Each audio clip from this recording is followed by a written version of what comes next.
আজকের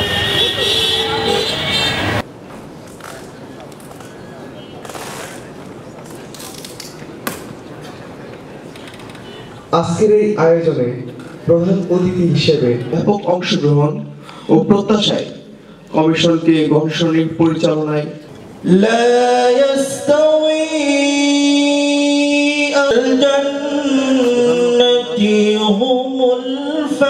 পাবনা এই গণশুনানির মধ্য দিয়ে পাবনা। ধন্যবাদ পুলিশ সুপার মহোদয়কে। কিসের তাড়নায় কেন একটা ক্লাস 9-10 ছেলে তার মাকে চিঠি লিখে মার কাছ থেকে বিদায় নিয়ে বিপ্লবে জয়েন করে? অনেক কিছু শিক্ষণীয় আছে, যারা আমরা বিশেষ করে মুরব্বী, আমাদের বাচ্চারা কিভাবে এত উদ্বুদ্ধ হলো, কিভাবে নিজের জীবনকে তুচ্ছ করে। দুর্নীতির বিরুদ্ধে আমাদের কমিশনার সাহেব বললেন যে আমরা চাই পাবনা সবার আগে দুর্নীতি মুক্ত জেলা হোক। তো পাবনা এটা করতে পারবেন এটা আমি বিশ্বাস করি না। যেখানে সেই ব্রিটিশ আমলে অন্যান্য জেলাকে ছাড়িয়ে পাবনার কৃষক আন্দোলন সবার আগে এগিয়ে গেছে। পাবনার এই আন্দোলন নিয়ে বিখ্যাত বিখ্যাত বই রচনা হয়েছে। বাংলাদেশে কম হয়েছে, কিন্তু ভারতবর্ষে এই পাবনার আন্দোলন, কৃষক আন্দোলন নিয়ে অনেক বড় বড় বইপত্র রচনা করা হয়েছে। কাজেই দুর্নীতি মুক্ত জেলা হিসেবে অথবা দুর্নীতি অনেকাংশে কমে গেছে এরকম একটা জেলা হিসেবে 1 বছর পরে আমরা পাবনার নাম বলতে পারবো না, এটা আমি মোটেও বিশ্বাস করি না। পাবনার সহনশীলতা অনেক বেশি। একদিকে নদী ভাঙা মানুষ, তাদের হাহাকার, কিন্তু পাবনাতে আমি 40 বছর পরে এসে আজকে যেটা দেখলাম রাস্তা দিয়ে আসার সময়, আমি অন্যান্য অনেক জেলা অনেক উন্নত হয়ে গেছে, কিন্তু পাবনাতে আমি এই কালেক্টরেটে কিংবা আশেপাশে আসার পথে যেসব স্থাপনা দেখেছি 2-1টি ভবন ছাড়া আর তেমন বড় কিছু পরিবর্তন হয়নি। এটার কারণটা কি? আমার কাছে এটা খুব অবাকই লেগেছে যে পাবনা কেন মানে চোখে পড়ার মতো পরিবর্তন 40 বছরে হয়নি। আমি মাঝখানে আরেকবার এসেছিলাম 94 সালে, সেই সময় ঘুঘুদহ মিলের যে সংকট ছিল, এই সংকট নিয়ে একটা স্টাডি করতে এসেছিলাম। তখন পাবনার একজন বিশিষ্ট মুক্তিযোদ্ধা এবং বিমান বাহিনীর বড় কর্তা সাইফুল আজম সাহেবের সাথে আমার দেখা হয়েছে। আশিকুল চৌধুরী সাহেব তখন ছিলেন জেলা প্রশাসক। এরপর 30 বছর পরে আবার আসার সুযোগ হলো, এটা আল্লাহর রহমত যে আমার পাবনার খাবারের উপর নিশ্চয়ই আল্লাহ আমার কিছু রিজিক বরাদ্দ করেছেন এবং সেই উপলক্ষে আসা এবং আপনাদের সবার সাথে সাক্ষাৎ। আমাদের আজকের যে কর্মসূচি, এই কর্মসূচিটা সারা দেশের কর্মসূচি এবং প্রতিদিনের কর্মসূচি।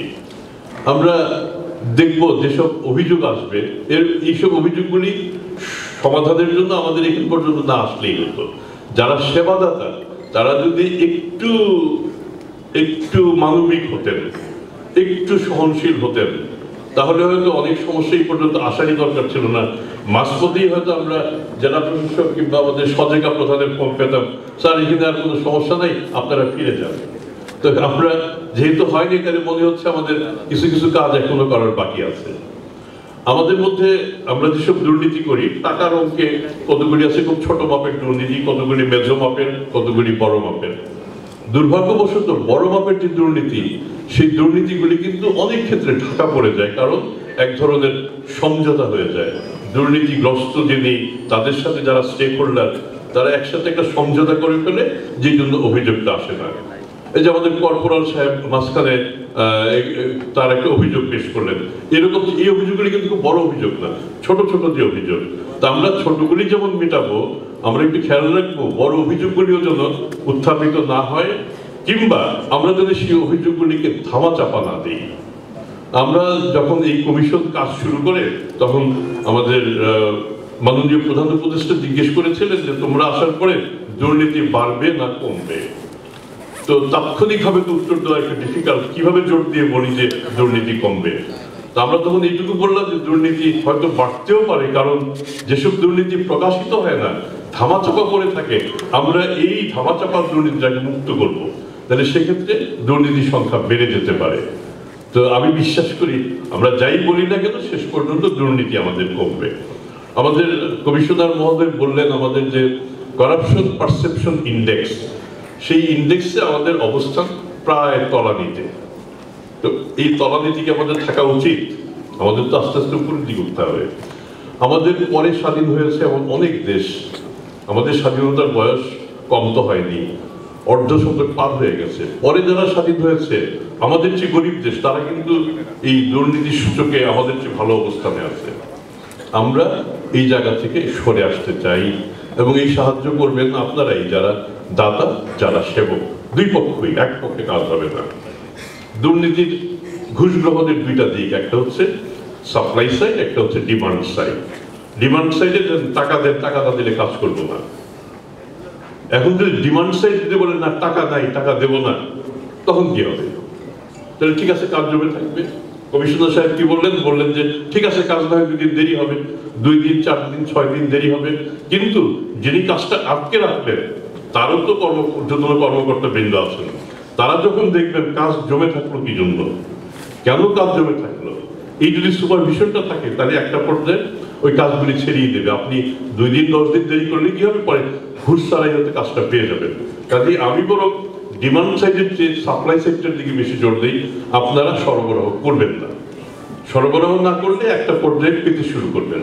তো আমি বিশ্বাস করি পাবনার মানুষ এমনিতেই প্রতিবাদী মানুষ, কাজে এই প্রতিবাদটা পাবনা থেকে যদি আসে, আমার মনে হয় আমরা একটু বেশি সাফল্য অর্জন করতে পারবো। তো এখন এই কাজের জন্য আপনারা কোন দিকে প্রথম দৃষ্টি দেবেন? আমি বরং একদম সরাসরি দেখিয়ে দিচ্ছি যে জেলা প্রশাসক মফিজুল ইসলাম সাহেব শুরু করবেন তাকে দিয়ে, যে দেখি জেলা প্রশাসক সাহেব দুর্নীতি করেন কি করেন না, এটা বরং আমরা চোখে রাখবো সবার আগে। এরপরে আস্তে আস্তে আমরা বাকিদের সবার দিকে তাকাবো। তাতে আমার মনে হয়, আমি তো বিশ্বাস করি জেলা প্রশাসন কিন্তু পাবনার সব প্রশাসনই ভালো প্রশাসন, তারপরে যদি কিছু খুঁত থেকে থাকে সেই খুঁতগুলি আস্তে আস্তে দূর হবে। আমার মনে হয় আমার কথা আর বেশি বলা ঠিক হবে না। আমরা একটু পরেই শুনানিতে বসে যাব এবং চেষ্টা করব যতটা সম্ভব আমাদের উত্থাপিত প্রশ্ন, সংকট যতটা সম্ভব সমাধান করা যায়। কিছু কিছু সমস্যা থেকে যাবে যেগুলি হয়তো সমাধান করা সময় সাপেক্ষ, আমরা সেদিকে চেষ্টা করবো একটা গাইডলাইন দিতে। অনেক ক্ষেত্রে অনেক বিষয়ে আদালতে আটকা পড়ে থাকে, আদালতের নিষেধাজ্ঞা থাকে, স্টে করা থাকে, তো সেগুলি ভ্যাকেট করতে অনেক সময় সমস্যা হয়। তা আমার বিশ্বাস আমাদের মধ্যে জনদরদী আইনজীবীও তো আছে। তো এরকম সংকট যদি হয়, আপনারা গায়ে পড়ে এরকম কিছু কিছু উপকার আমাদের করে দেবেন, যাতে সেই স্টে অর্ডারটা ভ্যাকেট হয়, ভ্যাকেট হওয়ার পরে যাতে আমরা কাজটা করতে পারি। আর সব মিলিয়ে এই দেশে তো আমাদের থাকতে হবে, আমাদের তো এটা আমাদেরই দেশ, আপনার সন্তানদের দেশ, আপনার নাতি নাতনির দেশ, সবাই তো আর বিদেশে চলে যাবে না। তো কাজে এই দেশটাকে রক্ষা করবে কে? আপনি কার হাতে দেশটাকে ছেড়ে দেবেন? আমরা যদি আবারও সেই লুটেরাদের হাতে দেশ দিয়ে দিতে চাই, খারাপ লোকের হাতে দেশ দিয়ে দিতে চাই, আমরা যদি সঠিক লোককে আমরা সামনে না নিয়ে আসি, তাহলে কিন্তু আমাদের ভোগান্তি কমবে না। আমি বিশ্বাস করি আমাদের এই ভোগান্তি কমার যে আন্দোলন, সেই আন্দোলনটা পাবনাই শুরু করবে। আমি 84 সালে প্রথম এসেছি, 2024 সাল, 40 বছর। আমি বিশ্বাস করি এরপর যদি আরেকবার আসার সুযোগ হয়, তখন পাবনা অনেক বদলে যাবে। অনেক ধন্যবাদ, আপনারা সবাই ভালো থাকবেন। আসসালামু আলাইকুম। আমরা স্যার কথা দিচ্ছি স্যার, আমাদের মাননীয় কমিশনার মহোদয় স্যার যখন স্যারকে ব্রিফিং দিয়ে আসি 12ই সেপ্টেম্বর জেলা প্রশাসন আসলে আমাকে দিল, অ্যান্ড সিটি আমার দেখে সন্দেহ হয়। সন্দেহ হওয়ার পরে আমি সিটি আমার এক মামাকে দেখালাম, তারও লাইসেন্স আছে, তো বললে যে এই সিটিটা ভুয়া 2 নম্বর। তো উনি ফাইল 3-4টে বাই করার পরে দেখলে যে দপ্তরের প্রধান হিসেবে কর্মরত আছি এবং পাবনাতে আমি 4.5 বছর।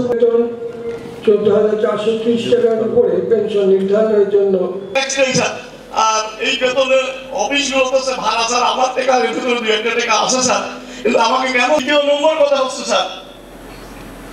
আমার দাদা কেসের মালিক। আমি পড়াশোনা করছি, আমার বাবা 17 শতাংশ জমি বিক্রয় করে আমাকে পড়াশোনা করেছে।